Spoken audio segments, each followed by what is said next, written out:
अस्सलामु अलैकुम वरहमतुल्लाहि वबरकातुह। इन्नल हम्दुलिल्लाह नहमदुहु व नस्तईनुहु व नस्तगफिरुहु व नऊज़ु बिल्लाहि मिन शुरूरि अनफुसिना व मिन सय्यिआति अमालिना। मन यहदिहिल्लाहु फला मुदिल्ल लहु व मन युद्लिल फला हादिय लहु। व अशहदु अन ला इलाहा इल्लल्लाहु वहदहु ला शरीका लहु व अशहदु अन्न मुहम्मदन अब्दुहु व रसूलुहु सल्लल्लाहु तआला अलैहि व अला आलिहि व सहबिहि व सल्लम तस्लीमान कसीरा। अम्मा बाद।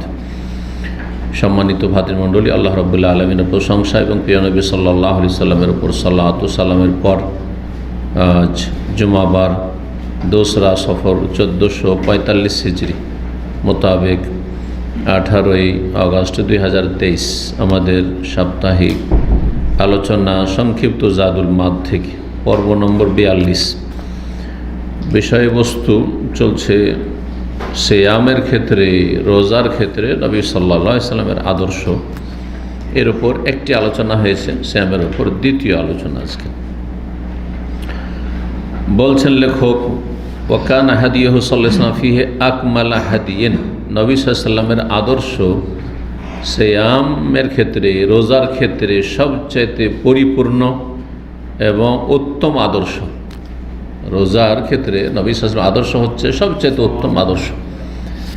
ওয়া আযামহু তাহসীলাল লিল মাকসুদ, এবং সিয়াম রোজার যে লক্ষ্য উদ্দেশ্য, কি উদ্দেশ্য রোজা রাখছেন, এই লক্ষ্য উদ্দেশ্য হাসিল করার ক্ষেত্রে সবচাইতে গুরুত্বপূর্ণ।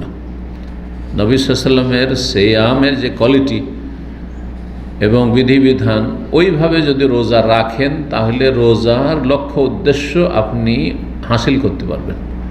রোজা রাখা তো এই নয় যে শুধু শরীরকে কষ্ট দেওয়া, পিপাসা রেখে ক্ষুধা রেখে, বরং এর একটা লক্ষ্য উদ্দেশ্য আছে। আর সেটা সবচেয়ে বড় মুখ্য উদ্দেশ্য হচ্ছে তাকওয়া অর্জন করা, আল্লাহ ভীরুতা নিজের মধ্যে আসবে, পাপ মুক্ত হওয়ার জন্য যেন আপনার প্রশিক্ষণ, তরবিয়ত, গুনাহমুক্ত থাকার জন্য সারাদিন আপনি জায়েজ, যেগুলো অন্য সময় গোটা বছর জায়েজ, রোজা রমজানের রাতেও জায়েজ, এই সারাদিন ধরে আপনি সেগুলিকে হারাম মনে করে আছেন। হারাম যেমন আপনার কাছে মদ হারাম, জেনা হারাম, খুন করা হারাম, আপনার যতগুলি হারাম আছে, সুদ হারাম, ঘুষ হারাম, শুকুরের গোস্ত হারাম। অনেকে সুদ, ঘুষ এগুলোকে অত বড় হারাম মনে করেন না, কিন্তু ওই সুদখোর ঘুষখোরকে যদি বলেন শুকুরের গোস্ত, কুকুরের গোস্ত, তাহলে তখন বুঝবে যে কত জঘন্য হারাম। তো যেমন শুকুরের গোস্ত, কুকুরের গোস্ত হারাম, ঠিকই তেমনি আপনার জন্য রমজানের দিনে ভাত রুটি হারাম, পানাহার হারাম। তো এই যে হালাল জিনিসগুলিকে আপনি সারাদিন হারাম মনে করে ট্রেনিং করছেন, কিসের জন্য? যাতে করে গুনাহ থেকে বাঁচার আপনার তরবিয়ত হাসিল হয়, প্রশিক্ষণ। এই লক্ষ্য উদ্দেশ্য হাসিলের ক্ষেত্রে নবী সাল্লাল্লাহু আলাইহি ওয়াসাল্লামের সিয়ামের আদর্শ হচ্ছে সবচাইতে উত্তম এবং মহান আদর্শ। ওয়া আসহালাহু আলান নুফুস, এবং নবী সাল্লাল্লাহু আলাইহি ওয়াসাল্লামের সিয়াম হচ্ছে মানুষের জন্য সহজ। এই নয় যে এমন কঠিন যে রোজা রাখাই মুশকিল, না। অনেকে কিন্তু আপনাদের মধ্যে রোদরে কাজ করছেন, বাইরে কাজ করছেন রমজান, তারপর রোজা রেখে নিয়েছেন, মাশাআল্লাহ। যারা জীবনও রোদে, বাইরে, গরমে থেকে রোজা রাখতে অভ্যস্ত না, তারা এটাকে কঠিন মনে করছেন। আমাদের জন্য যেন মনে হয় কঠিন, কিন্তু আপনাদের মধ্যে অনেকে আছেন, আমি জানি ওনাদেরকে, মাশাআল্লাহ, সারাদিন ডিউটিও করছেন আর রোজাও রেখে নিয়েছেন, মাশাআল্লাহ। যদি একটু কষ্ট কম আর বেশি অবশ্যই আছে, কিন্তু অসম্ভব কিছু না যে রোজা রাখলে মরে যাবেন একবারে, এমনটা নয়। সাধারণত ব্যতিক্রম কারো হতে পারে, আর ওইরকম যদি হয় তো সেই ক্ষেত্রে ছাড় আছে। যখন দেখো আর বাঁচবো না আমি এরকম অবস্থায়, যদি আমি পানি না খাই, তাহলে তখন তার জন্য জায়েজ।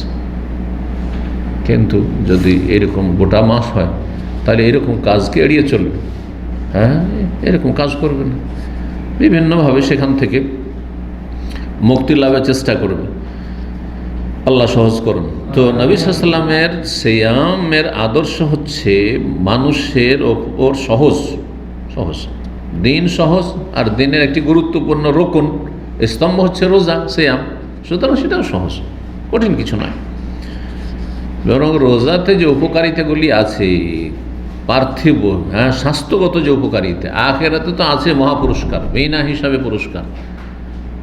ফেরেশতা দেবেন না, স্বয়ং আল্লাহ দেবেন। ওয়া নাজিবেহি, আখেরাতের মহাপুরস্কার কত যে আছে যেটা কল্পনার বাইরে। কিন্তু দুনিয়ারও যদি উপকারিতা দেখেন, রোজা মাঝে মাঝে রাখলেই অনেক রোগ থেকে মুক্ত থাকবে শরীর, অনেক রোগ থেকে মুক্ত থাকবে। অনেক রোগের যে ভাইরাস রয়েছে শরীরে, যে রোগগুলি তৈরি হতে যাচ্ছে, সেই ভাইরাস হলে মরে যাবে। এরকম বহু উপকারিতা রয়েছে রোজা। এই জন্য যারা নফল রোজা যত বেশি রাখে তারা তত বেশি সুস্থ। সোমবার বৃহস্পতি যারা রোজা রাখে তারা অন্য দুটো অনেক সুস্থ। যারা সারা বছর খেতেই আছে, যত বেশি খায়, খাওয়া লোক বেশি অসুস্থ, বেশি খাওয়া লোক। কম খাওয়া লোক, খাওয়া তাকে যারা কন্ট্রোল করে তারা বেশি সুস্থ। এখনকার এই ডায়েটের কথা শুনে, ডাক্তারের কথা শুনে এগুলো বিশ্বাস হচ্ছে, কিন্তু 1400 বছর আগে নবী সাল্লাল্লাহু আলাইহি ওয়াসাল্লাম এই বিধান দিয়ে গেছেন আল্লাহর পক্ষ থেকে। রোজা রাখেন, সুস্থ থাকবেন।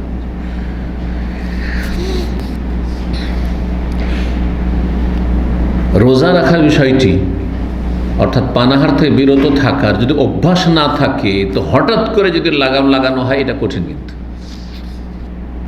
যারা খেতেই থাকে সবসময়, অনেক পয়সাওয়ালাদের ছেলেমেয়েরা আছে কিছু না কিছু সবসময় খেতেই আছে, 10 মিনিট 20 মিনিট 15 মিনিট পর পর কিছু না কিছু পানাহার করতেই আছে। এদের যদি হঠাৎ করে লাগাম লাগানো হয় তো কঠিন তাদের জন্য, কঠিন তাদের জন্য।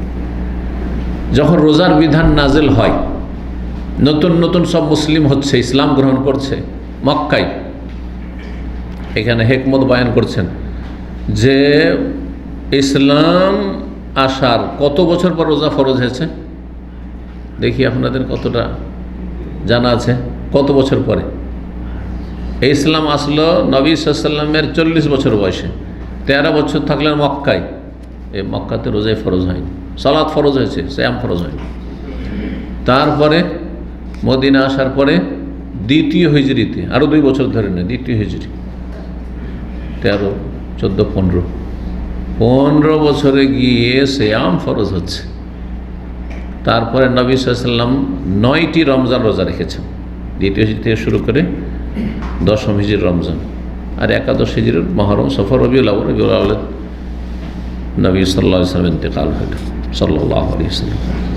তো হঠাৎ করে ব্রেক যদি লাগানো হইতো, আরব মুশরিকরা যারা নতুন নতুন ইসলাম গ্রহণ করছে, মক্কার মুহাজিরিন হোক আর মদিনার আওস এবং খাজরাজ হোক, আনসার হোক, এইভাবে সারাদিন না খাওয়া থাকায় অভ্যস্ত না, সারাদিন পানি পান করবো না অভ্যস্ত না, কঠিন হইতো।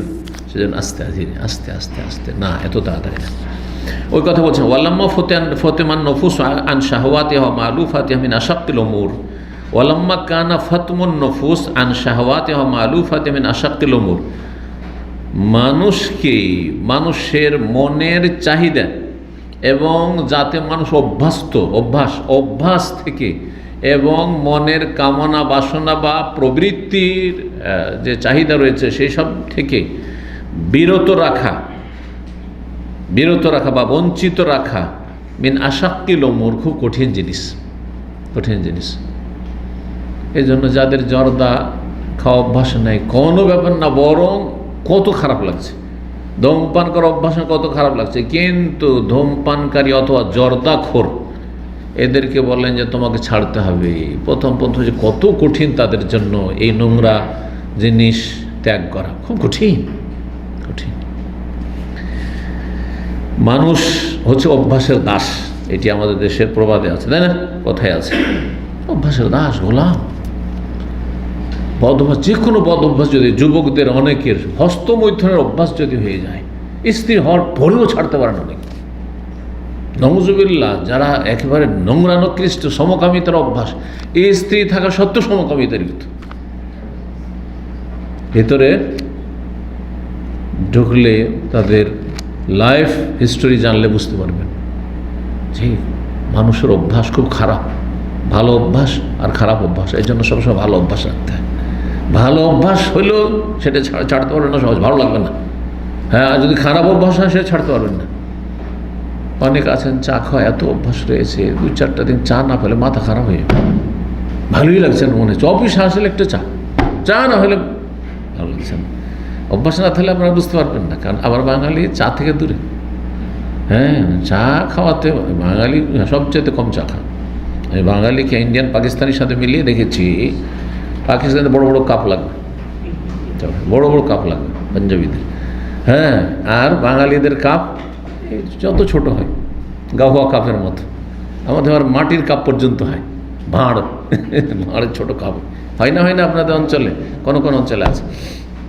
ওইটুকুতে তৃপ্তি বাঙালি চা খেয়ে, অথচ ওতে কিছুই হয় না, অভ্যাস। আর অনেকে তো বলেন গৌরব করে যে শেখ আমার কোনো নিশা নেই, মানে চাটাকেও নিশা মনে করে, আমার কোনো নিশা নেই, চা খান বলছে কোনো নিশা নেই, মানে এটাকে নিশা মনে করছে। আরে নেশার অর্থে বোঝে না। তো যাই হোক, মানুষ হচ্ছে অভ্যাসের দাস, এই কথা অভ্যাস ছাড়ানো খুব কঠিন, ভালো হোক কথা বন্ধ হোক। এই জন্য তাআখারা ফরজ ইলা মা বাদাল হিজরা, হিজরতের পরে এই সিয়ামের বিধান ফরজ হয়েছে। 13 বছর পর্যন্ত মক্কাতে রোজার নামই নেওয়া হয়নি। জি, আল্লাহর বিধানে ওয়াহিদ। ও ফরজ আউয়ালান আলা তাখির, আর ফরজে যে করা হইল এমন শক্ত করে ফরজ করা হয়নি, হালকা হালকা ফরজ। হ্যাঁ, কয়টা স্তরে? 3টি স্তর। ও ফরজ আউয়ালান, প্রথম স্তরে ফরজ করা হইল, কিন্তু আলা তাখির, স্বাধীনতা দেওয়া হইল, অপশন। রোজা রাখতেও পারো, আর যদি মনে করো যে আমি এত ক্ষুধায় থাকতে পারবো না, পিপাসায় থাকতে পারবো না, তাহলে মিসকিনকে খাইয়ে দাও, পয়সা আছে। এই বিধান যদি থেকে যেত তাহলে আজকালকার অধিকাংশ লোক যথেষ্ট পয়সা রাখে। মানে রোজার এই পানাহারের থেকে বিরতির যে কষ্ট, ক্ষুধা আর পিপাসার যে কষ্ট, এটা কেউ মেনে নিত না, হয়তো ইল্লামান রাহিমাল্লাহ, খুব কমই লোক হইতো। সবাই বলতো পয়সা দিয়ে দেবো, কত লাগবে? 3 কেজি চাউলই না লাগবে, অসুবিধা নেই, 390, হ্যাঁ 90 কিলো চাউল দিয়ে দেবো। প্রথম অপশন দেওয়া হলো কিসের? বাইনাহু, বাইনা সিয়াম, হয় রোজা রাখেন, ও বাইনা ইউতেমা করলে আমি মিসকিন, অথবা প্রতিদিন এক মিসকিনকে খাওয়াই দেন, এক মিসকিনের খাবার তৈরি করে খাওয়ান। হ্যাঁ, অথবা খাবার আল্লাহ যেহেতু দিতে বলেছেন, খাবার তৈরি খাওয়াইতে পারেন আপনি, তার বাড়িতে খাবার দিয়ে দিতে পারেন, আপনি পাক করে দিতে পারেন, আপনি নিজের বাড়িতে খাওয়াইতে পারেন। কিন্তু আমাদের দেশের মানুষ না, বাড়িতে ডেকে খাওয়াইতে হবে, এইসব না। এতে অনেক সময় লাঞ্ছিত করা হয়, অপমান করা, অপদস্থ করা হয়, সাথে নিয়ে খাওয়ানো হয় না। আর তারপরে আমি যেটা বুঝি, আমাকে যতই ভালো খাবার খাওয়ান, কিন্তু আমার পরিবার যদি সেই খাবার না খায়, তা কখন আমি শান্তি পাবো না। এই অনুভূতি যাদের ছেলে মেয়ে আছে অবশ্যই আছে, তাই না? আপনার ছেলে মেয়ে ছেড়ে ভালো ভালো খাবার খাবেন, মজা লাগবে? কখনো মজা লাগবে না, কখনো মজা লাগবে। তাহলে ওই খাবারটা দিয়ে দেন না, ছেলে মেয়ে নিয়েও খাবে, একসাথে খাবে, খাবারটা দিয়ে দেন। আপনি একদিনে অনেক ভালো খাবার খাইয়ে দিলেন, যেটা জীবনও খেতে পায়নি, অথচ এই খাবারটা দিয়ে দিলে, বা ওই খাবার মূল্যটা দিয়ে দিলে, পরিমাণটা দিয়ে দিলে, সেটা দিয়ে ও 2-4 দিন চালাতে পারে গরিব মানুষ, মেলা ফায়দা রয়েছে। অথবা আপনি শুকনো দিয়ে দেন, যেমন খুব সহজ, সেটা হচ্ছে কত করে? আধা সা, মানে কত? 1.5 কেজি করে, 1.5 কেজি করে। এই জন্য কত বললাম না, বেশি বলে দিয়েছি না, 90 বলে দিয়েছি, 3 কেজি করে বলে দিয়েছি না, আধা সা করে। তো বলছেন যে অপশন দেওয়া হলো যে প্রতিদিন এক মিসকিনকে খাওয়াবে, মিসকিনকে খাওয়া বিভিন্ন তরিকা রয়েছে, আধা সা, জি হঠাৎ করে 1 সা বলেছি। তারপরে সুম্মা হত্যে মাসম, তারপরে রোজাকে একবার অবধারিত করে দাও, ফরজ করে দাও, যে রোজা রাখতেই হবে। হ্যাঁ, গরিব হও, আমির হও, পয়সাওয়ালা হও, ঘরে খাবার থাক আর নাই থাক, সবকে রোজা রাখতে হবে। শাবালিকে রোজা রাখতে হবে। অসুস্থ না, মুসাফির না, তাহলে এক্ষুনি রোজা রাখতে হবে, রমজানই রাখতে হবে। অসুস্থ, মুসাফির আর ক্ষণস্থায়ী অসুস্থ, ভালো হওয়ার সম্ভাবনা রয়েছে, সফর থেকে ফিরে আসবে, তাহলে ফাইদা তুমি নাই, আমি নখার কাজা করতে হবে, রোজা রাখতে হবে। এখন না রাখো, পরে রাখতে হবে, কিন্তু এখন না রাখার জন্য তার অজুহাত থাকতে হবে যে আপনি এমন অসুস্থ যে এখন রোজা রাখতে কষ্ট হচ্ছে, মুসাফির রোজা রাখলে কষ্ট হবে, সুতরাং আপনি ফাইদাতুম মিন আইয়ামিন উখার। স্থায়ী অসুস্থ হলে তখন তার বিধান, হ্যাঁ স্থায়ী বা অসুস্থ পারছেন না, অপারগ হয়ে গেছেন, একবারে এমন বার্ধক্যে পৌঁছেছেন যে নিষ্ক্রিয় হয়ে গেছেন, যেটাকে বলা হয় শেখুল ফানি। মানুষ যখন বেশি বুড়ো হয়ে যায় তখন নিষ্ক্রিয় হয়ে যায়, তাহলে আর তো যৌবন ফিরে আসবে না, সুস্থতা ফিরে আসবে না, সুতরাং এখন মিসকিনকে খাওয়ান। তো বলছেন যে তারপরে সিয়ামকে অবধারিত করে দেওয়া হবে। ওয়াজা আলাল ইতআম লিশাইখিল কাবির, এখন খাবার দিতে পারবে কে? শুধু যে খুব বেশি বার্ধক্যে পৌঁছে গেছে, আর বার্ধক্যজনিত কারণে সে সারাদিন ধরে না খেয়ে থাকতে পারবে না বা পিপাসায় থাকতে পারবে না, এইরকম হলে। অনেকে বুড়ো হয়েছে কিন্তু খুব সুন্দর স্ট্রং হয়ে আছে, রোজা রাখতে সক্ষম, তার ক্ষেত্রে নয়। ওয়ালমার আত ইজালাম অতিক, আর মহিলা যদি না পারে, মহিলা কখন পারবে না? মহিলা কখন পারবে না? হ্যাঁ, মহিলার কথা, হ্যাঁ নেফাস হাইজের সময়, তাহলে অন্য সময় কাজা করবে, অন্য সময় কাজা করবে, কিন্তু এখানে সংক্ষেপ বলে ব্যবহার রেখে দিয়েছে। ও রাখাস আলিল মারিদ ওয়াল মুসাফির, অসুস্থ ব্যক্তি মুসাফিরকে ছাড় দিয়েছেন, আইয়ুফতার, রোজা ছাড়বে, আর তারপরে কি করবে? ছাড় দেওয়া হয়েছে, যদি পারে, আমি অসুস্থ কিন্তু পারবো রোজা রাখতে, তাহলে রোজা রাখবে। আও ইয়াকদিয়া, অথবা পরে কাজা করবে, আও রোজা ছাড়লে কাজা করবে, অথবা হবে না। ওয়াল হামেল ওয়াল মুরদে, আর যদি গর্ভধারিণী হয়, ধারণকারিণী হয়, গর্ভবতী হয়, অথবা স্তন্যদানকারিণী হয়, এই দুই শ্রেণীর মহিলারা এজা খাফাতা আল আনফুসাহুমা কাযালিক, এর বিধান কি? পেটে বাচ্চা আছে অথবা বাচ্চাকে দুধ পান করাচ্ছে, মানে দুধ পানের সময়ের ভিতরে আছে, 2 বছরের ভিতরে আছে, 2 বছর পরে না, এর মধ্যে আছে, তাহলে কি করবে? রোজা রাখবে না রাখবে না? আসল হচ্ছে রোজা রাখবে না। এই যে আজকাল কিন্তু আমভাবে জানছে পেটে বাচ্চা থাকলে না রোজা রাখবে না, বাচ্চাকে দুধ পান করলে রোজা রাখবে না, ভুল কথা এটি। আসল হচ্ছে রোজা রাখবে যদি পারে, তার শরীরের ক্ষতির আশঙ্কা নেই, আর বাচ্চারও ক্ষতির আশঙ্কা নেই, বাচ্চার সুস্থতার ক্ষেত্রে কোনো রকমের ঝুঁকি নেই, আশঙ্কা নেই, আর নিজের সুস্থতার ক্ষেত্রে কোনো ঝুঁকি নেই, তাহলে রোজা রাখবে, পেটে বাচ্চা থাকলেও, আর বাচ্চাকে দুধ পান করে। ভালো করে শুনে নেন, আজকাল দুনিয়াদার লোক অধিকাংশ, আমি অবাক হয়ে যাই এই রমজান মাসে এই প্রশ্নগুলি আসে, আর সবাই মনে করে যে মিসকিনকে খাওয়াইয়ে দেবো ছুটি, একবারে ভুল ফটো। ভালো করে শুনুন, এই বিষয়গুলি সিয়ামের উপর আলোচনা যেগুলো হয়েছে সেগুলোতে কিন্তু বিস্তারিত হয়েছে, তারপরও বেশ কিছুদিন হয়েছে, আজকে আবার একটু নবায়ন করে দেব। কি করবে এই ক্ষেত্রে? 3টি মত রয়েছে, 3টি মত রয়েছে। একটি মত এখানে উল্লেখ করেছেন ইমাম ইবনে কাইয়িম রাহিমাহুল্লাহ, যেটি তার মত, এবং তিনি যেহেতু ইমাম আহমদ বিন হাম্বলের মজহাবের অনুসারী ছিলেন, মানে সেই মজহাবের লেখাপড়া করেছেন, যদিও তারপরে মুজতাহিদ হয়ে গিয়ে তিনি অনেক ক্ষেত্রে হাম্বলি মজহাবের বিপরীত ফতোয়া দিয়েছেন, কিন্তু ছাত্র হিসাবে তিনি লেখাপড়া করেছেন কোন মজহাবের ওপর? হাম্বলি মজহাবের ওপর। এই জন্য এই ফতোয়ায় তিনি হাম্বলি মজহাব, ইমাম আহমদ বিন হাম্বল এবং ইমাম শাফির মজহাবকে প্রাধান্য দিয়েছেন। তো ইমাম আহমদ বিন হাম্বল আর ইমাম শাফির মত হচ্ছে যে, শোনেন মাত্র এখানে শুনিয়ে নেন, আর তারপরে তখন আর 2টি মত বলি, 3টি মতের। বলছেন ওয়াল হামিল ওয়াল মুরদি, গর্ভধারণকারিণী আর স্তন্যদানকারিণী, ইজা খাফাত আলা আনফুসিহিমা কাযালিক, যদি নিজের শরীর স্বাস্থ্য নিয়ে ভয় পায় যে আমি রোজা রাখলে আমার শরীর স্বাস্থ্য খারাপ হয়ে যাবে, পেটে যখন বাচ্চা থাকে তখন হিমোগ্লোবিন কমে যাওয়া, আয়রন কমে যাওয়া ইত্যাদি সব আশঙ্কা থাকে, বিভিন্ন হতে পারে, বিভিন্ন রকমের। অনেকের দেখবেন যে শরীর ফুলে যায়, হয় না? তো যদি নিজেকে বলে ভয়, নিজের শরীর স্বাস্থ্য বলে ভয় থাকে, তাহলে কাজা অনুরূপ, মানে কি করতে হবে? আগের ছেড়ে দেবে, আর পরে কি করতে হবে? কাজা করতে হবে। কি করতে হবে? কাজা। নিজের শরীর বলে, স্বাস্থ্য বলে ভয় লাগলে কাজা করতে হবে।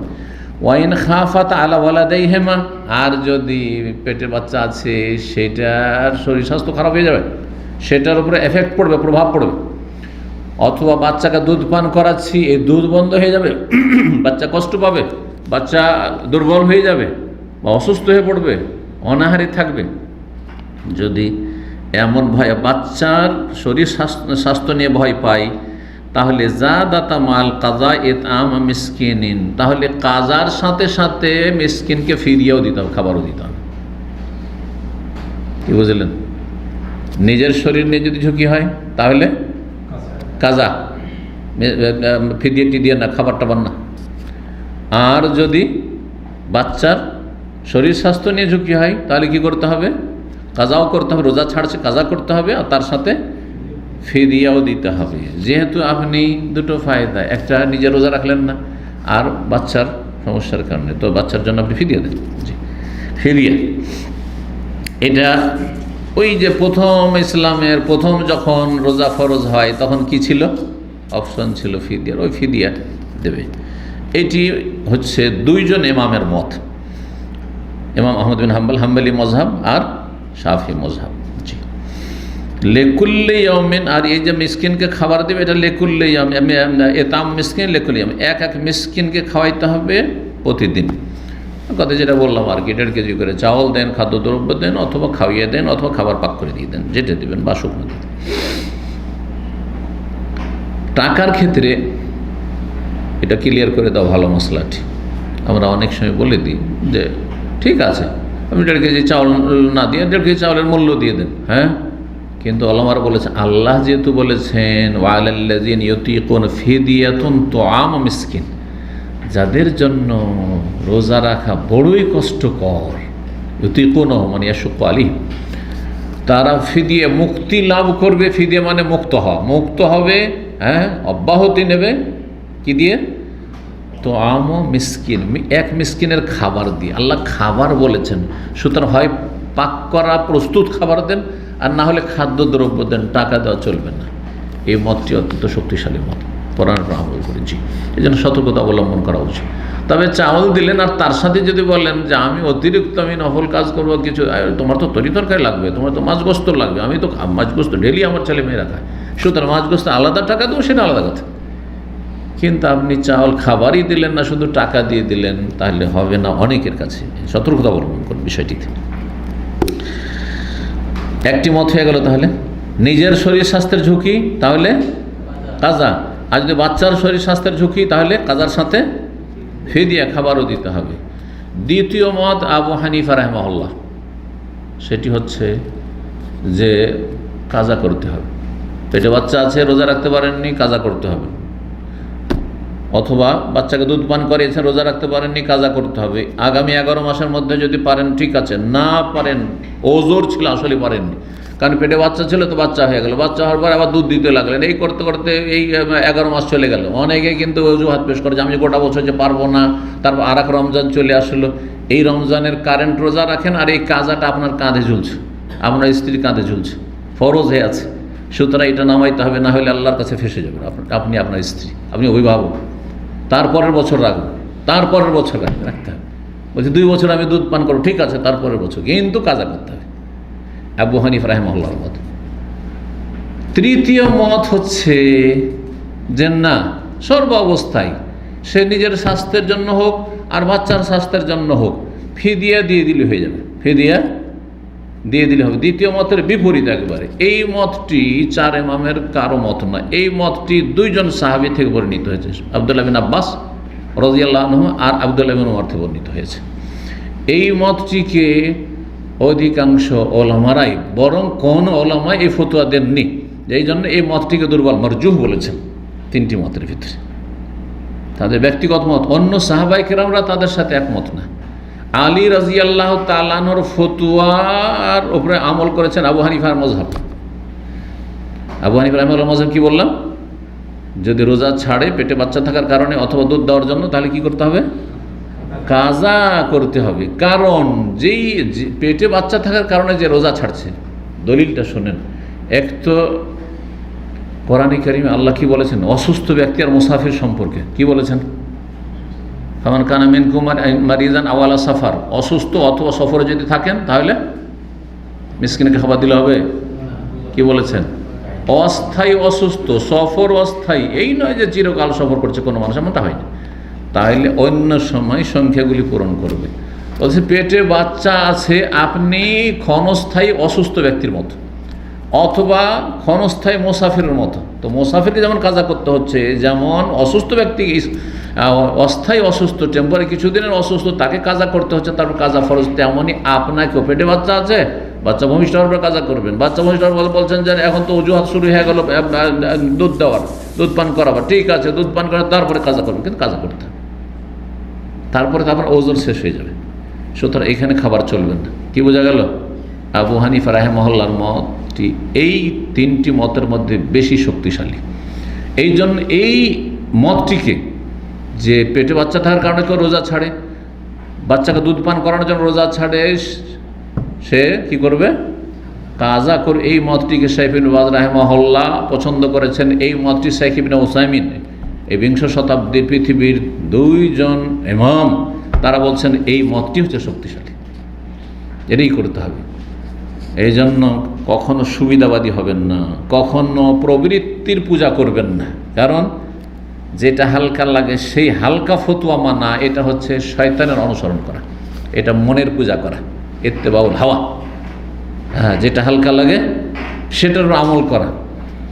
3 তালাক হানফি মযহাবে 3 তালাক হয়ে যায়, এখন স্ত্রীকে তো বাঁচাইতে হবে, একে তো ছেড়ে থাকা যাবে না, ছাড়া যাবে না, সুতরাং চলে আসলে আহলে হাদিসের কাছে ফতোয়া।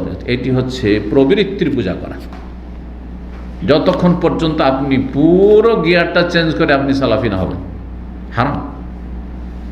না হইলে আপনি যদি বেছে বেছে আপনি ও মিষ্টি মিষ্টি ফতোয়া নেন, যেটা হালকা হানফি মযহাবে হানফি হয়ে গেল, যেটা শাফি মযহাবে হালকা শাফি হয়ে গেল, যেটা মালিকি মযহাবে হালকা ওইটা মালিকি হয়ে গেল, যেটা হাম্বলিতে সুবিধা আছে হাম্বলি হয়ে গেল। তাহলে হাম্বলি মযহাবে গয়নাতে যাকাত নাই, ওখানে হাম্বলি হয়ে গেলাম। অথচ সব মাসলা হানাফি, হানাফি মযহাবে গয়নাতে যাকাত, অলংকারে যাকাত ফরজ। তাহলে আপনি কোরআন হাদিসের অনুসরণ করছেন না আপনি হাওয়া কুপ্রবৃত্তির মনের পূজা করছেন? মনের পূজা করছেন আপনি। ভালো করে বিষয়টি বুঝেন, কখনো যেন এই অসৎ নিয়ত না থাকে, অসৎ নিয়ত না থাকে। হয় কোরআন হাদিসে দক্ষ আপনি, যেটা আপনার কাছে মত শক্তিশালী সেটার আমল করবেন, আর না হলে আপনি যে গিয়ারে আছেন ওই গিয়ারে থাকবেন, গিয়ার চেঞ্জ করতে পারবেন না। সোজা কথা, আপনি যদি বলেন যে আমি একটা মযহাব ফলো করি, তাহলে ওই মযহাবে বাধ্য থাকতে হবে না, সুবিধাবাদী হয়ে চলবেন না। হ্যাঁ, যদি মনে করেন যে না এটা শক্তিশালী মত, সেই জন্য পছন্দ করছি, আর শক্তিশালী মত এটা জানার মতো আপনার ক্ষমতা আছে, কমপক্ষে আমাদের মতো কিছু এলেম আছে আপনার, তাহলে ঠিক আছে। কথা বোঝা গেছে না? জি।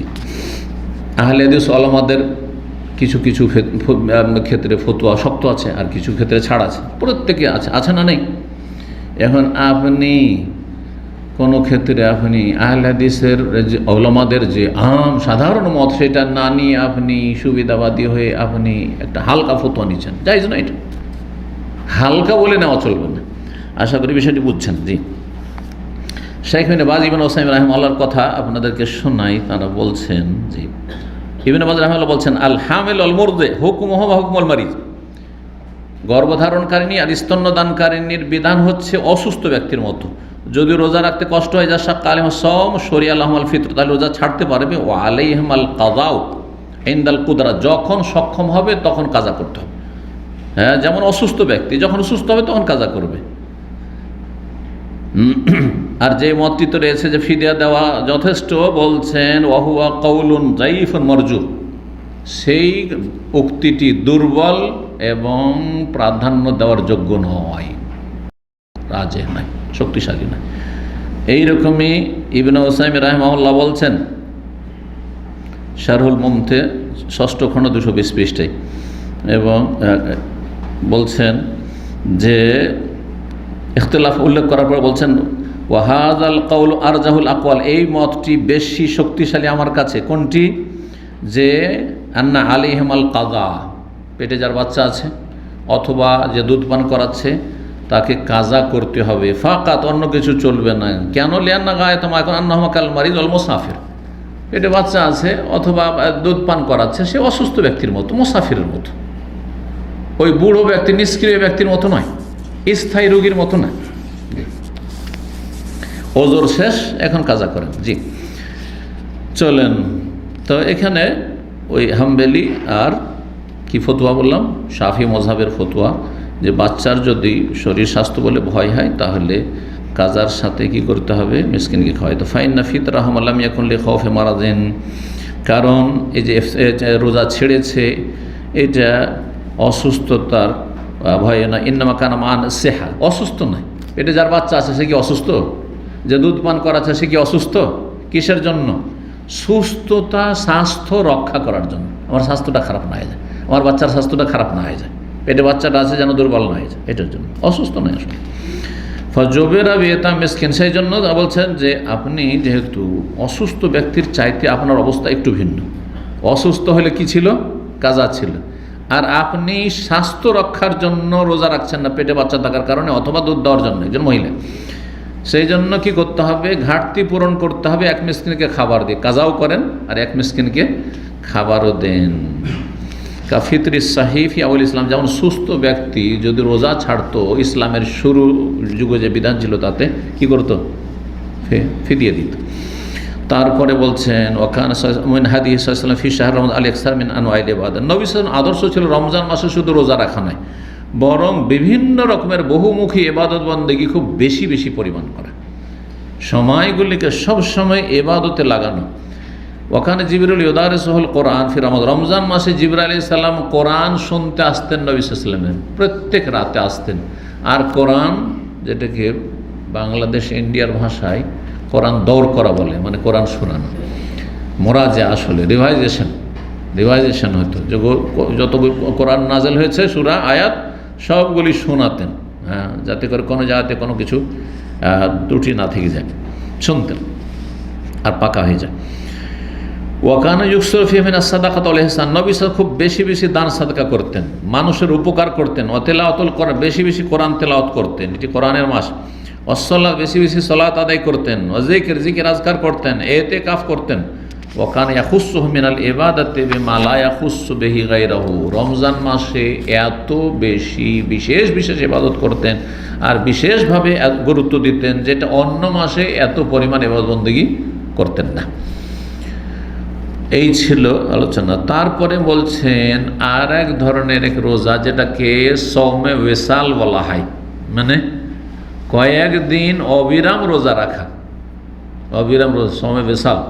এর আগে শুনেছেন, আলোচনা করেছি, কিন্তু সাহারিও নয়, ইফতারিও নয়, দিনের পর দিন চলে যাচ্ছে, হ্যাঁ, রাতের পর দিন, দিনের পর রাত, 2 দিন 3 দিন 4 দিন 5 দিন 6 দিন পর্যন্ত পানাহার থেকে বিরতি দিয়ে ওয়েসাল মানে অবিরাম রোজা রাখা।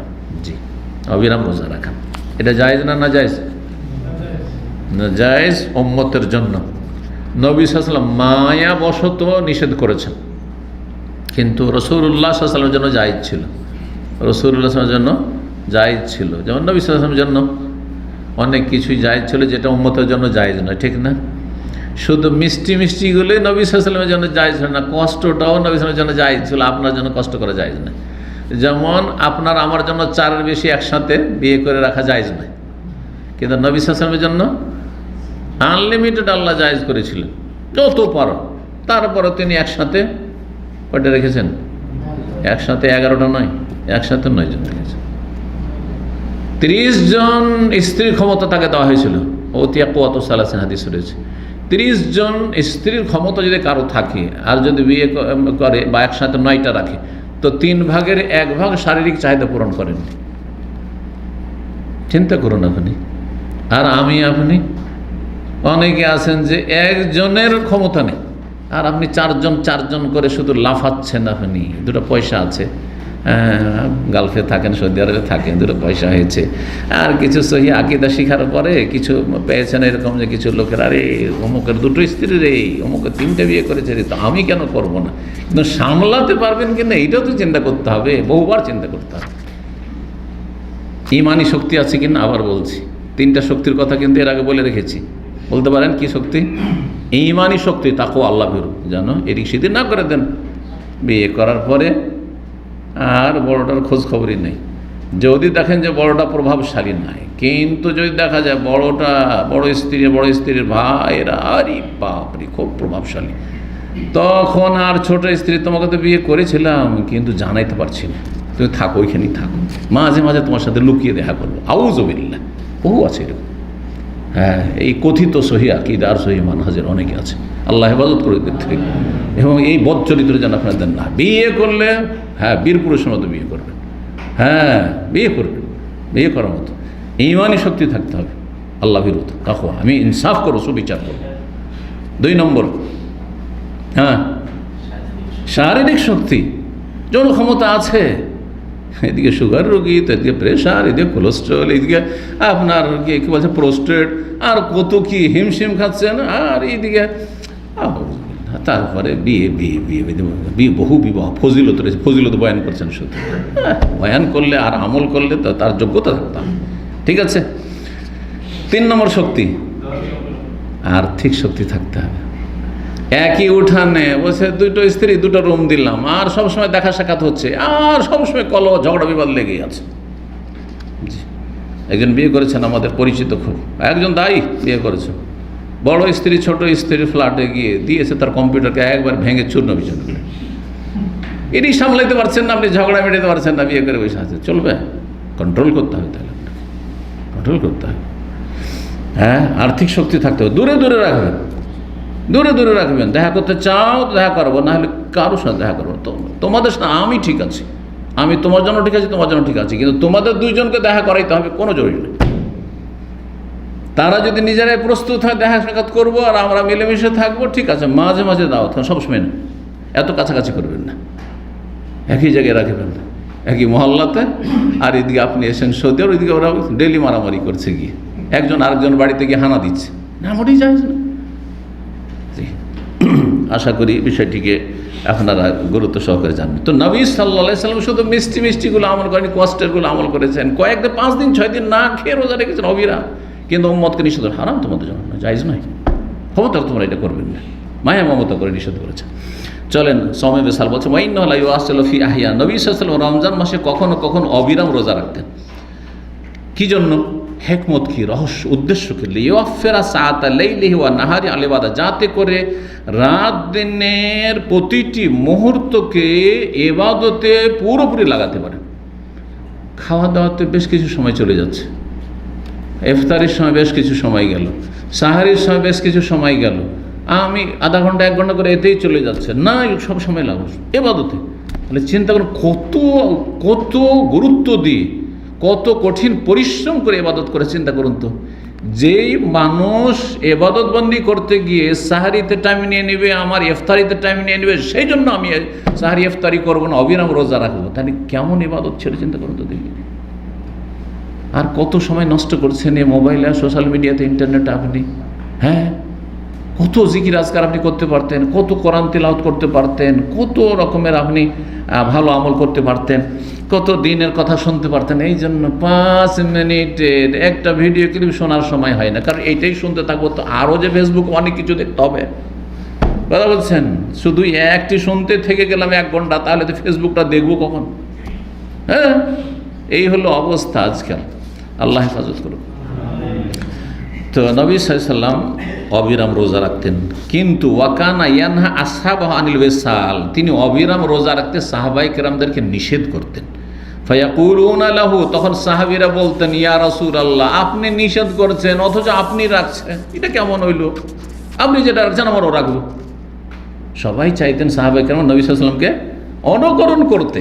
জি, ছোট বাচ্চারা অবুঝ, যার ফলে যদি আপনি বিশাল একটা পাথরকে ধরে, আপনি যে পাথরটাকে আপনি নড়িয়ে দিতে পারবেন, হ্যাঁ, সেটা যদি হিলাতে যান, আপনার 1 বছরের বাচ্চা দৌড় দিয়ে ওইটাকে হিলাতে যাবে, করে না?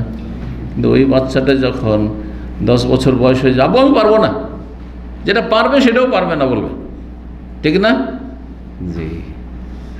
তো যারা আল্লাহ রাব্বুল আলামিন ইবাদতে মুখলেস, তারা ওই রকমই আপ্রাণ চেষ্টা করবে। নবী সাল্লাল্লাহু আলাইহি ওয়াসাল্লাম নবী সাল্লাল্লাহু আলাইহি ওয়াসাল্লামের খাঁটি উম্মত, নবী সাল্লাল্লাহু আলাইহি ওয়াসাল্লামের নির্ভেজাল খাঁটি অনুসারী, নবী সাল্লাল্লাহু আলাইহি ওয়াসাল্লাম আমাদের জান প্রাণ সব কিছুর চাইতে বেশি ভালোবাসার পাত্র। সুতরাং নবী সাল্লাল্লাহু আলাইহি ওয়াসাল্লাম 5 দিন 6 দিন অবিরাম রোজা রাখছেন, আমরা কেন রাখবো না? আমরাও রাখবো। তো বলছেন, সাহাবীরা বলতেন, ইয়া রাসূলুল্লাহ ইন্নাকা তুওয়াসিল, আপনি যে অবিরাম রোজা রাখছেন, ফায়াকুলু, তখন নবী সাল্লাল্লাহু আলাইহি ওয়াসাল্লাম বলতেন, লাস্তু কাহাইয়াতুকুম, আমি তোমাদের মতো না, আমি তোমাদের মতো না, তোমরা আমার মতো না। ইন্নি আবিতু, আমি রাত যাপন করি বা আমি সময় কে পার করি কিসে? ইনদা রাব্বি, আল্লাহর নিকটে। ইউতিউনি, আল্লাহ আমাকে খাবার দেন, ওয়ায়াসকিনি, আল্লাহ আমাকে পানীয় দেন, আল্লাহ আমাকে পানাহার করান। কেমন পানাহার করান সেটা পরে বলছি শেষখানে। নবী সাল্লাল্লাহু আলাইহি ওয়াসাল্লাম নিষেধ করতেন কেন? নিষেধাজ্ঞাগুলি 2 রকমের শরীয়তে, যা কিছু ইসলামের নিষেধ সেগুলি হচ্ছে 2 রকম। একটি হচ্ছে আপনার ক্ষতি করবে, দিন দুনিয়ার ক্ষতি করবে, দিনের ক্ষতি করবে, দুনিয়ার ক্ষতি করবে, শরীয়তের বিধানে হারাম। আর কিছু আছে যে জায়েজ হয়ে যেত কিন্তু আপনার শরীর স্বাস্থ্যের ক্ষতি করবে, আপনার শরীর স্বাস্থ্যের ক্ষতি, আপনার মায়া করে আপনাকে নিষেধ করা হয়েছে। এইরকমও আছে বেশ কিছু, তার মধ্যে এটি একটি। আপনার মায়া করে শরীয়তে নবী সাল্লাল্লাহু আলাইহি ওয়াসাল্লাম নিষেধ করেছেন যে দেখো তোমরা অবিরাম রোজা রাখতে পারবে না, পানাহার করবে না, 2 দিন 3 দিন 4 দিন চলে যাবে, এটা তোমাদের জন্য চরম ক্ষতি সাধন করবে। জি, যেমন হাদিসে রয়েছে যারা খুব বেশি বেশি রোজা রাখে তাদেরকে বলেছেন তোমাদের চোখ বসে যাবে, মানে দৃষ্টিশক্তি ধীরে ধীরে চলে যাবে। হ্যাঁ, সব কিছুর একটা সীমানা আছে, না খেয়ে থাকার একটা সীমানা আছে, কতক্ষণ পর্যন্ত উপকারী আর তারপরে তখন ক্ষতি করবে। জি, এই জন্য যারা ডায়েট করেন তাদেরকে একটু হুঁশ করে ডায়েট করতে হবে, মানে যেমন শুরু করে দিলেন যে নিজের উল্টো ক্ষতি করে বসলেন না, এরকম করলে হবে। তো বলছেন যে নাহা আনহু রাহমাতাল লিল উম্মাত, উম্মতের উপর মায়া করে দয়া করে নবী সাল্লাল্লাহু নিষেধ করেছেন অবিরাম রোজা রাখতে। ওয়া আযিনা ফিহি ইলা সাহরি, একটি হাদিস সহিহ বুখারীতে রয়েছে, তাতে বলেছেন যদি তোমরা একেবারে নাছোড় বান্দা হয়ে যাও, আমরা অবিরাম রোজা রাখবো, তাহলে সাহরি থেকে সাহরি পর্যন্ত রাখতে পারে 24 ঘন্টা, তার বেশি না। আমি 2 দিন 3 দিন 4 দিন 5 দিন 6 দিন রাখছি, কিন্তু তোমরা এটা করতে পারবে না। সহুর থেকে সহুর পর্যন্ত, ভোর রাতে সাহরি খেলেন আর তারপর ইফতারিতে কিছুই পানাহার করলেন না, চালিয়ে গেলেন, সারা রাত না খেয়ে থাকলেন, আর তারপরে সাহরির সময় আপনি পানাহার করলেন, এটা করতে পারবেন, জায়েজ রয়েছে যদি মাঝে মধ্যে কেউ করে। তারপরও মাসলা ইখতিলাফ রয়েছে, কিন্তু হাদিসে রয়েছে যে নবী সাল্লাল্লাহু আলাইহি ওয়াসাল্লাম সাহাবায়ে কেরামদেরকে অনুমতি দিয়ে যখন খুব তারা আপনি শুরু করলো যে না ইয়া রাসূলুল্লাহ আমরা করি, আর তারপরে যখন কিছু লোকের না নবী সাল্লাল্লাহু আলাইহি ওয়াসাল্লাম করছেন, আমাদেরও তো মায়া করছেন, না করব, তখন একবার শুরু করলেন, ঠিক আছে কয়দিন পারবে করো তো দেখি, 2 দিন 3 দিন হয়ে যাচ্ছে, অবস্থা খারাপ হয়ে গেছে সাহাবায়ে কেরামদের, যে দেখলে হ্যাঁ তোমাদের অবস্থা খারাপ হয়ে যাচ্ছে, এই জন্য করবে না, তোমরা এই অবিরাম রোজা রাখবে না। আচ্ছা, নবী এখন বাকি থাকলো শুধু একটি বিষয়, সেটা নবী সাল্লাল্লাহু আলাইহি ওয়াসাল্লাম বলছেন যে আমি তোমাদের মতো না, তোমরা আমার মতো না, আমি আল্লাহর কাছ থেকে পানাহার পাই। এই পানাহার পাই এর অর্থ কি? আসলে কি আল্লাহ এই রোজা অবস্থায় যখন অবিরাম রোজা রাখছেন, বাহ্যিক কিছু খাচ্ছেন না, কিন্তু আল্লাহ গায়েবে খাওয়িয়ে দিচ্ছেন যা সাহাবীরা দেখতে পাচ্ছেন না, অথবা স্ত্রী পরিবার কেউ দেখতে পাচ্ছেন, এইরকম খাবার আর পানীয়, নাকি খাবার আর পানীয়র যেটি উদ্দেশ্য সেটি এমন কিছু দিয়ে পুরা হয়ে যাচ্ছে? দুটোই অর্থ করা হয়েছে। একদল বলছে আমরা জাহিরি অর্থ, বাহ্যিক অর্থ নেব, যে আমি সময় পার করি এই যে অবিরাম রোজা রেখে, আল্লাহ খেতে দেন, আল্লাহ পান করানো, মানে তাকে পানাহার করানো হইতো। তো পানাহার করানো হইলে নবী সাল্লাল্লাহু আলাইহি ওয়াসাল্লাম অবিরাম কেন রোজা বলবেন? অবিরাম তো না, তিনি তো পানাহার করছেন, সে দেখতে পায় না কেউ, যেমন জিনেরা, আমরা দেখতে পাই না, জিনেরা দার্স শুনছে, হয়তো জিনেরা আমাদের ডানে বামে চলাফেরা করছে, হাঁটাহাঁটি করছে, জিনেরা কোনো কথাবার্তা বলছে, সব কিছু হচ্ছে, জিন আমাদের আশেপাশে আছে, চলছে, কিন্তু দেখতে পাই না, ঠিক না? তারাও পানাহার করছে, হয়তো আমাদের সামনে আমরা দেখতে পাই না, বোঝা গেছে কি না? তো নবী সাল্লাল্লাহু আলাইহি সাল্লামকে যদি গায়েবী খাবার দেওয়া হইতো আর পানীয় দেওয়া হইতো, তাহলে এটাকে আবার অবিরাম রোজাই কেন বলা হবে? অবিরাম তো না, তাহলে তিনি খাচ্ছেন কিন্তু খাওয়াটা দেখতে পাই না আমরা, তিনি পান করছেন কিন্তু পানটা দেখতে পাই না, ঠিক না? যুক্তিটা কিন্তু শক্তিশালী, এবং ইবনুল কাইয়িম রাহিমাহুল্লাহ কথাটি তুলে ধরেছেন, যার ফলে এই বাহ্যিক অর্থ নেওয়া ঠিক নয়। তাহলে সঠিক অর্থ হচ্ছে যে নবী সাল্লাল্লাহু আলাইহি ওয়াসাল্লামের আত্মার যে আহার, সেই আহারটা এত পরিমাণ ছিল যে সেইটা শরীরের আহার থেকে অমুখাপেক্ষী করে দিত, শরীরের আহারের কোনো প্রয়োজন হইতো না। মানুষের সমষ্টি হচ্ছে দুটো সমষ্টি, মানুষ দুটো জিনিস নিয়ে মানুষ। একটা হচ্ছে রূহ, আত্মা। কোথায় আছে বলতে পারবেন না যে রূহ কোথায় আছে, হ্যাঁ। কলব তো বলতে পারবেন যে কলব, হার্ট এখানে আছে, তাই না? কিন্তু আত্মা কোথায় আছে, হ্যাঁ, বলতে পারবেন না। আত্মা গোটা শরীর এমন ভাবেন আমরে রব্বি। যখন জিজ্ঞাসা করা হয়েছিল নবী সাল্লাল্লাহু আলাইহি ওয়াসাল্লামকে, কাফেররা জিজ্ঞাসা করেছিল নবী সাল্লাল্লাহু আলাইহি ওয়াসাল্লাম রুহের ধরন আর কেমন কিছুই বলেননি, কিন্তু আল্লাহর পক্ষ থেকে বলা হলে যেটি আল্লাহর নির্দেশ, আল্লাহর নির্দেশ, তোমাদের যেন বোধগম্য না, কিন্তু আত্মা আছে। কেউ অস্বীকার করবেন না যে আমাদের শরীরে আত্মা নেই, কেউ অস্বীকার করবে? না দেখে তো বিশ্বাস করছি। রুহকে যখন না দেখা বিশ্বাস করছি, তো রুহের আর শরীরের দুনিয়ার রবকে, আল্লাহকে কেন না দেখে বিশ্বাস করবো না? নাস্তিকদেরকে বলুন তো দেখি, নাস্তিককে রুহকে অস্বীকার করবে? আত্মাকে অস্বীকার করবে না? অস্বীকার করবে না। আত্মা নেই, প্রাণ নেই, মৃত। আত্মার আহার রয়েছে কিছু, গেজাউল রুহ আর গেজাউল জাসাদ, শরীরের আহার রয়েছে। শরীরের আহার আত্মার আহারের বিকল্প হতে পারে না, কিন্তু আত্মার আহার যদি খুব বেশি পরিমাণ কারো থাকে, তাহলে সেটা শরীরের আপনার কি বলছে আহারের বিকল্প হতে পারে, দীর্ঘ সময়ের জন্য হইতে পারে। জি, এটা রুহানিয়তের আলোচনা করছি, যেটা ওই যে মানে যেটা বিকৃত ইসলাম সুফিজম, আর সেটা থেকে সতর্ক করছি। কিন্তু কারণ সুফিরা এই ধরনের কিছু আলোচনা করতে করতে আপনাকে বেদাত আর গোমরাইতে ঢুকিয়ে দিয়েছে।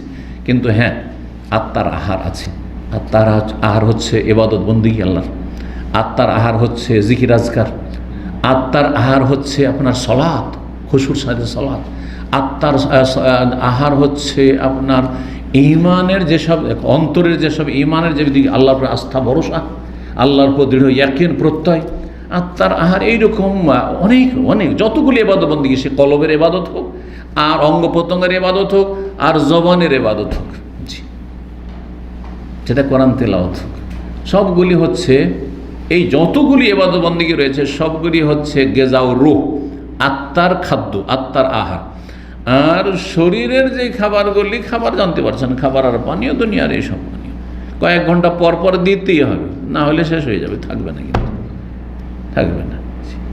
যারা যত বেশি আত্মাকে আহার দেয়, তত বেশি শরীরের খাবার থেকে সে অমুখাপেক্ষী, শরীর আহারের অত ধারে না, অল্প খেলেই চলে। কারণ সে তার চেয়ে অনেক গুরুত্বপূর্ণ কাজে নিজেকে নিয়োজিত রেখেছে, সেটি হচ্ছে আল্লাহর ভালোবাসা, আল্লাহর ভালোবাসা, আল্লাহর জিকির, আল্লাহর ইবাদত বন্দেগী, হ্যাঁ, আল্লাহর সন্তুষ্টি। তাতে যে স্বাদ রয়েছে, মজা রয়েছে, সেই মজা দুনিয়ার এই খাবার আর পানীয় থেকে মানুষকে অমুখাপেক্ষী বানিয়ে দেয়, ধারে না তারা। সারাদিন, দিনের পর দিন যদি নাও খায় কয়েকদিন, তবু অসুবিধা হয় না, তবু অসুবিধা হয় না। কিন্তু সেটা আমাদের মতো সাধারণ মানুষরা বুঝতে পারবেন না, যারা ঘন ঘন খেয়ে অভ্যাস। এটা কী করে হইতে পারে? যখন আপনার আল্লাহর ভালোবাসা এত বেশি হবে, এত বেশি হবে যে সেই ভালোবাসার স্বাদ আপনাকে দুনিয়ার নিয়ামত থেকে ভুলিয়ে দেবে, একবারে গাফিল করে দেবে, কোনো দরকার নেই মনে হচ্ছে, এইরকম যখন হয়ে যাবে। জি, তো এই কথাগুলি উলামায়ে কেরাম উল্লেখ করেছে যে নবী সাল্লাল্লাহু আলাইহি সাল্লাম আল্লাহর ভালোবাসা এবং আল্লাহর জিকিরে, আল্লাহর ইবাদত বন্দেগীতে এত নিমগ্ন থাকতেন যে এই খাবারের কোনো প্রয়োজনই হতো না।